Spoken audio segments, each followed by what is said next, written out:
Next question है आपका 8 का D part 64 A cube minus 27 B cube minus 144 A square B plus 108 A B square. देखिए ये भी क्यूब की आइडेंटिटी का एक्सपेंडेड फॉर्म दिया हुआ है। देखिए कितनी टर्म्स है, 4 टर्म्स है। तो ये कौन सी आइडेंटिटी है आपकी, देखिए कैसे पता लगा। देखिए क्यूब की 4 एक्सपेंडेड फॉर्म है क्यूब की आइडेंटिटी का, और क्यूब की आइडेंटिटी में 4 टर्म कौन सी आइडेंटिटी में आती है। हमने देखो हमने 4 आइडेंटिटी पढ़ी है क्यूब की। एक तो पढ़ी है A cube minus B cube which is equals to आपका A minus B into A square minus A B plus A square plus A B plus B square.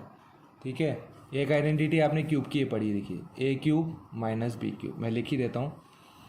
A minus B A square plus A B plus B square. इसी का आपने opposite वाला भी पढ़ा है, A cube plus B cube A plus B A square minus A B plus B square. देखिए अब इन identity के ये आपके फैक्टराइज फॉर्म है ना, ये इसका आपका एक्सपेंडेड फॉर्म हो गया। तो आप देखिए किसी भी जगह पे आपको नहीं नज़र आएगा इस तरह की फॉर्म। ठीक है, यहाँ देखिए ये आपको पॉलिनोमियल टाइप में दिया हुआ है। ओके, ये इसका आपने क्या कर दिया, इसका फैक्टराइजेशन कर दिया। ठीक है, अब यहाँ देखिए आप, ये एक्सपेंडेड फॉर्म और फैक्टराइजेशन फॉर्म दोनों से ही नहीं मिलता हमारा। अब 2 आइडेंटिटी और एक जिस क्यूब की हमने जो पढ़ी है वो कौन कौन सी, देखिए आपने पढ़ा है कि X cube minus Y cube minus 3x square Y plus 3x Y square which is equals to x minus Y का होल क्यूब।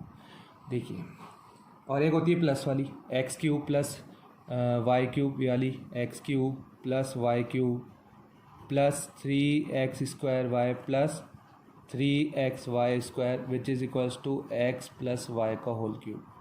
ठीक है, ये 2 आइडेंटिटी। अब यहाँ पे देखिए आप माइनस साइन वाली से ये बिल्कुल मिलते हुए हैं। तो इस तरह से आपको क्लिक करना है, आपको आइडेंटिटी याद होगी तब जाके आपके माइंड में क्लिक हो जाएगा भाई कौन सा आइडेंटिटी का किस एक्सपेंडेड फॉर्म दिया हुआ है या फैक्टराइज फॉर्म दिया हुआ है। अभी इसका एक्सपेंडेड फॉर्म दिया हुआ है। ठीक है, तो अब इस एक्सपेंडेड फॉर्म को कैसे लिखेंगे भाई, इस जो क्वेश्चन है ना उसको इस फॉर्म में लेके आना है। अब देखिए ये पूरी एक ओवरऑल एक टर्म है 64 ए क्यूब। तो ये 64 को हमें किसी नंबर के क्यूब में तोड़ना है, किसी नंबर के घन के रूप में तोड़ना है। तो 64 किसका क्यूब होता है, देखिए चाहे तो हम इसको 2 से भी डिवाइड कर सकते हैं, है ना, फिर बाद में इंटू करके इसको जो भी नंबर का ही क्यूब होगा वो बन जाएगा।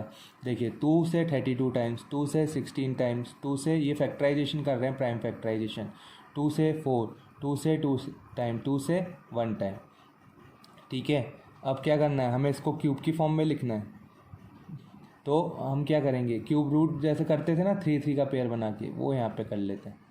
ठीक है, तो देखिए ये कैसे बना, ये बनेगा आपका क्या 2 इंटू 2, इस पेयर में से भी एक 2, इस पेयर में से एक 2, क्योंकि यहाँ पे हम बात कर रहे हैं क्यूब की फॉर्म में लिखना है। तो यहाँ पे जो प्राइम फैक्टराइजेशन करेंगे ना, तो क्यूब रूट जैसे लेते हैं ना 3 का पेयर बना के, बिल्कुल वैसे ही लेना है आपको।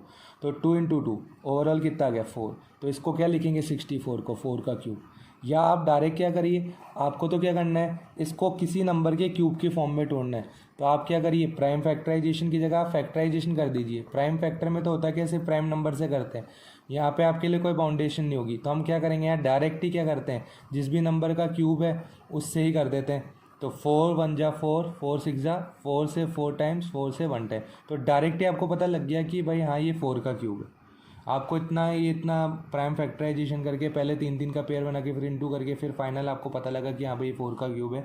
इससे अच्छा आपने डायरेक्ट ही क्या कर दिया, जिस भी नंबर का ये क्यूब था, आपको क्यूब रूट लेना आते हैं या क्यूब आपको याद है ना, अगर आपको लर्न है या आपको आपने निकालना आते हैं खुद को, तो आप किसी भी इस प्रोसेस से निकाल सकते हो।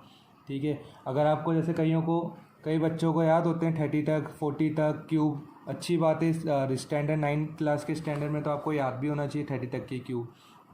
तो अब हमने क्या किया, इसका हमें पता लग गया 64 का इसका क्यूब है, 4 का क्यूब है। तो we can write it 4 into A का होल क्यूब। कैसे भाई, ये कैसे लिखा, इससे पिछले क्वेश्चन में भी हमने किया था कि हमें पता है ये पूरी ओवरऑल एक टर्म है, ये 4 का क्यूब है और ये ए का क्यूब है। पावर एक्सपोनेंशियल का रूल, ये x की पावर m y की पावर m।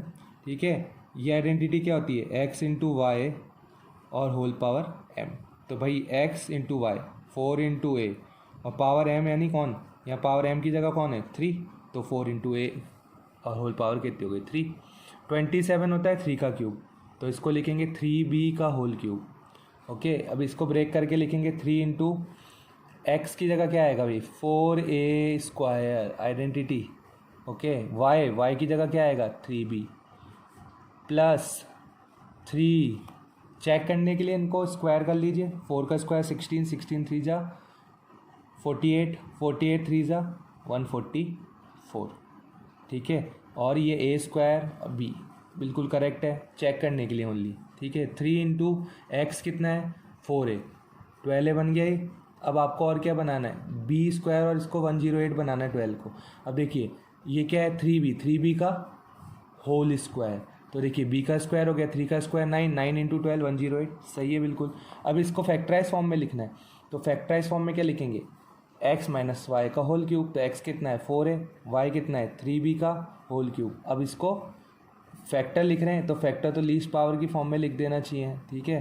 तो आप इसको इस लीस्ट पावर की फॉर्म में यानी 1 की पावर में भी लिख सकते हो, 4a minus 3b into 4a minus 3b into 4a minus 3b, क्योंकि 3 पावर है ना, तो 3 बार यही क्वांटिटी यही बेस आपस में इंटू हो रहा है, तो ये आपका फाइनल आंसर आ गया, फैक्टराइज फॉर्म आ गया, ठीक है। अब इसी क्वेश्चन का 5th पार्ट है, क्यूब की आइडेंटिटी दी हुई है देखिए, ठीक है।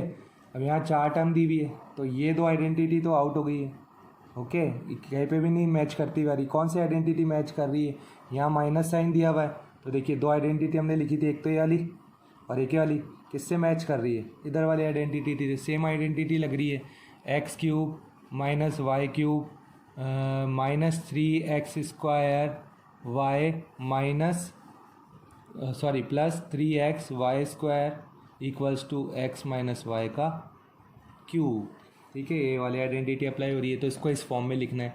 27 किसका क्यूब होता है 3 का क्यूब होता है, p का क्यूब लग रखा है, तो ओवरऑल इनको लिख देंगे पावर एक्सपोनेंशियल का सेम रूल चल रहा है वही वाला, a की पावर m इंटू बी की power m which is equals to a into B whole power m, ये वाला रूल अप्लाई हो रहा है, ओके।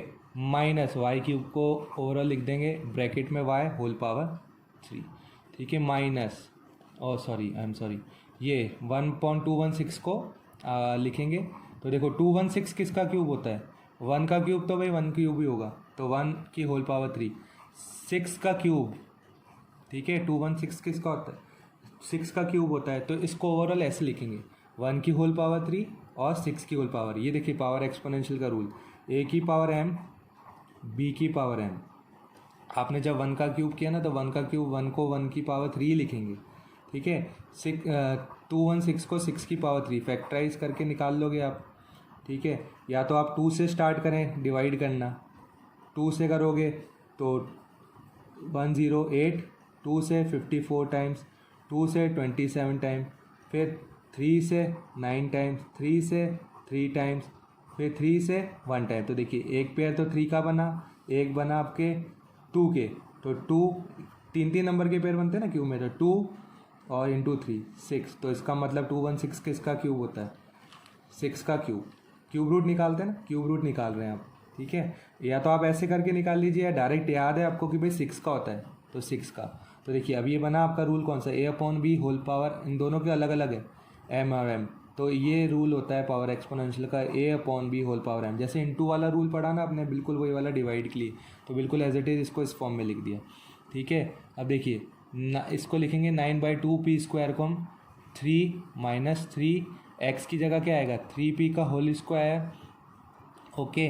देन उसके बाद यहाँ पे आपके y कितना है 1/6, देखिए इसको चेक करने के लिए भाई यहाँ सही है क्या नहीं है, चेक कर लो इसको।